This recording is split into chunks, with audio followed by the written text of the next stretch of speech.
Okay, I want to start off tonight with a little bit about your website creation. We kind of flew through this at the end of our time together last week. And with this, our goal is to have a fully designed website ready to start your classroom.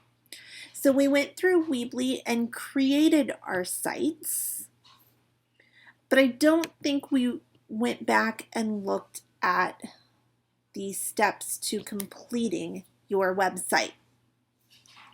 Okay, so with Weebly, I suggested signing up using your professional Gmail account. Really always use that professional account because it puts you in charge of your information. I highly suggest not using an account tied to the school district that you're in, but use that personal professional account. So through that, we really focused on getting your site started. You chose a theme. We talked about how you can change that later if you did not like it. And you chose a domain for what your students would type in to get to your site. So tonight, I really want to talk a little bit more about step 2 and personalizing your site to meet your classroom needs. So I'm going to go ahead and pull up one of my Weebly accounts. I use the Weebly app that is in the Chrome Web Store. I like this app because I can press on the button. I can press on the Google account connected to my Weebly, and it logs me in.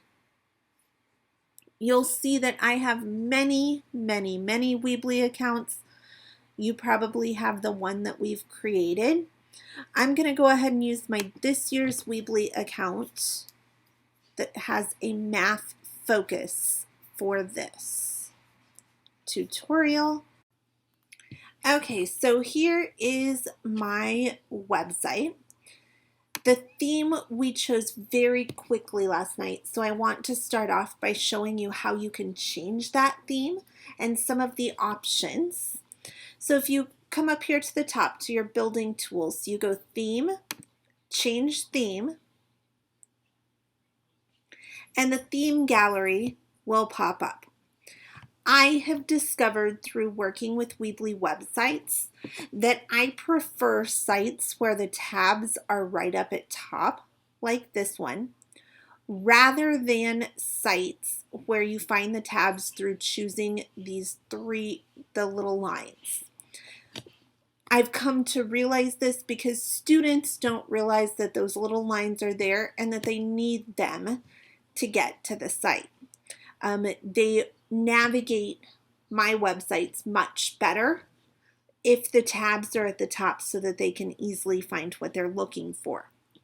You may have a totally different feeling. The other way may work better for you. I'm fine with whatever you choose as long as I can tell where I can go to navigate your site. These themes are pretty easy to kind of work through. You can choose the preview button and it will let you see the content you have in your site and how it will transfer to that theme, or you can press choose and that will go ahead and convert everything that you have on your site over to that theme.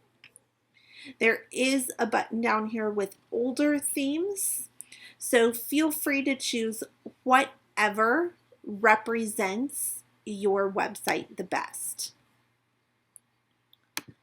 Pages is the next tab that I kind of worry about. Don't get overwhelmed by the number of pages that I have. I have each of my math units broken down into a learning target so that students can easily find the specific math information that they need. Now, I have had class websites for about 5 years now, so I realize that mine is pretty well developed and I know what I want in it as far as pages. Yours will probably not be this well developed for your first website. That's okay. So I clearly define mine with terms with home, student center, math units, math stations, which would be our small groups, and then a parent hub. You can choose any title that fits your needs as long as students can clearly tell where they need to go and parents can clearly tell where they need to go. So you'll notice that my tabs are indented, some of them. So in my student center, when I want stuff to drop down, it's indented over 1. If I want a third level, it's indented again. I have found that if you go more than 3, it's difficult for students to navigate where they are going. So I tend to stick to 1, 2, 3 layers on my website. To create a page, you just press the plus sign. I typically go a standard page, give it a title.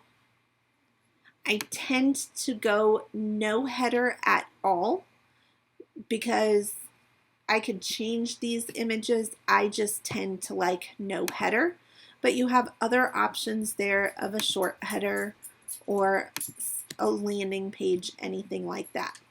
I, again, tend to go no header. You can make public pages or password protected if you have a pro account. And there are some advanced features that you could put in, but I tend to not worry about those. So that's it. Just give your new page a name and it will pop right up here in your buttons tab. If you decide later that you really did not need that new page, you can just delete it. Make sure that to keep it when you've created it, you press the save button. Otherwise, it tends to disappear. So that's pages.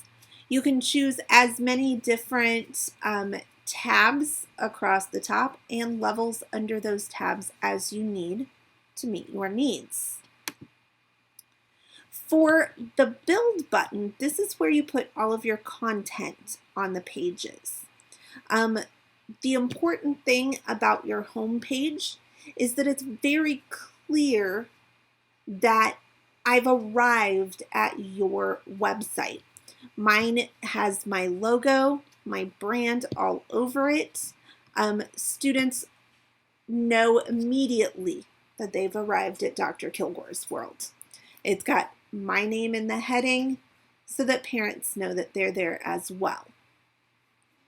My homepage right now has Twitter information and a form where my class can actually put in information so that I can tweet out what they're saying. That's all through a Google form. And then we are in the process of looking at class jobs, so that also got put on the homepage so that it was easy for students to access. I'm going to go ahead and delete that one off because it's not important at this time of the year. So anything that you've got on your page that you no longer want, you just press the red X and it will delete it off. Anything that you want to add, all of your building features are over here on the side. The one thing you do have to be careful about is that you're not using pro features. Anything with that little orange lightning strike would be a professional feature. My site came with this section built in so that I needed to type a title, put something here, and then link to a page with a button. I added my own image. You can add anything from this side over here by clicking on it, pulling it in.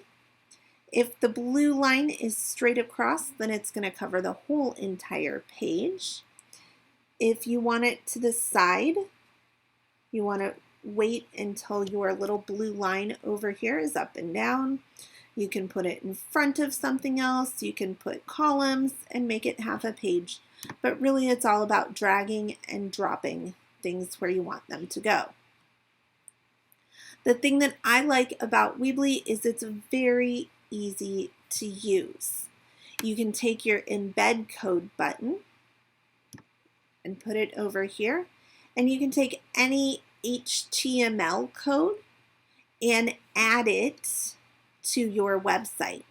So for example, I created a classroom calendar with Google Calendars and got the calendar link so that students can see what learning we are doing in class. It was an HTML code that came from Google, looking just like this, and you just copy it, go back to the home page where I've got that HTML code setting there. You paste it in there, and then when you click, the calendar will just appear where you want it to go. You do have some features. You can come back and center it if that's what you choose to do. So that is a little bit about how you can use Weebly and use these features over here. Embed codes are fabulous. I will do some short, quick videos on how you can embed from other sites to help get content for your content pages.